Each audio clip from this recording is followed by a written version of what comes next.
আজকে হচ্ছে স্কুলে গেছিলাম, বাট বেবিকে স্কুল দেওয়ার জন্য, মানে আমার অয়ন বাবাকে। তো সেখানে গিয়ে দাঁড়িয়েছিলাম, বাট অনেকক্ষণ দাঁড়িয়েছিলাম। দাঁড়িয়ে কিন্তু অনেক দূর থেকে একটা বাচ্চা, বাচ্চা বলতে মানে মেয়ে, ম্যাক্সিমাম 10 বছর উপরে হবে, 11-12 বছর হবে। তো সে ওখান থেকে দৌড়ে এসছে আমাকে দেখে। আমি ভাবলাম যে অন্য কাউকে দেখে আসছে, কিন্তু আমাকে দেখেও ওখান দিয়ে দৌড়ে চলে এসছে। আমি বুঝতে পারিনি প্রথমে। এসে আমাকে জড়িয়ে ধরে বলছে, কাকিমা আমি তোমাকে চিনি।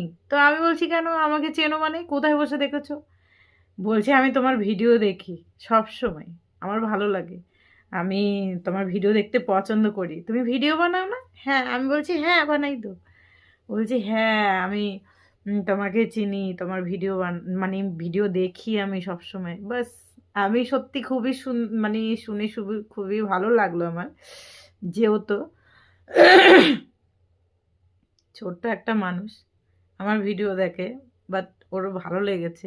এটা শুনে সত্যি মানে মনে হচ্ছে নিজেকে অনেকটা উম, গর্বিত মনে হচ্ছে। কারণ সত্যি কথা বলতে ফেসবুকে যতদিন কাজ করেছি, যখন মিটআপে যাই, প্রোগ্রামে যাই, তখন সবাই বলে যে তোমার ভিডিও খুব সুন্দর হয়, তোমাকে মানে ভালো লাগে দেখতে, বা তোমার প্রোগ্রামগুলো ভালো হয়, রিলসগুলো ভালো হয়, ভিডিও ভালো হয়, তখন ভালো লাগে। কিন্তু যখন ছোট্ট মানুষটার মুখ দিয়ে শুনলাম না, সত্যি নিজেকে অনেকটাই গর্বিত মনে হচ্ছে যে আজকে ফেসবুক পেজে মানে ফেসবুক এই ভালোবাসাটা দিয়েছে। কাজ করি বলে বা এখানে এসছি বলে এই ভালোবাসাটা পাই।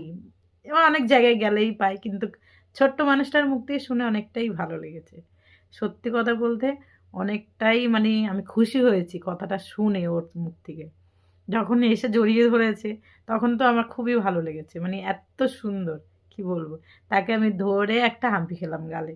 সত্যি কথা আমার খুবই ভালো লেগেছে যে ও আমার ভিডিও দেখে, আবার এসে আমার কাছে জড়িয়ে ধরে বলছে তোমার ভিডিও আমি দেখি। তাই অনেক অনেক হ্যাপি মনে হচ্ছে। এই এই ভালোবাসাটা কিন্তু একটু একটু করে তৈরি করেছি। বাট তোমরা ভালোবাসা দিলে অবশ্যই ভালোবাসা পাবো, তাই না? তোমাদের জন্যই সবকিছু, ভগবানের আশীর্বাদেই সবকিছু।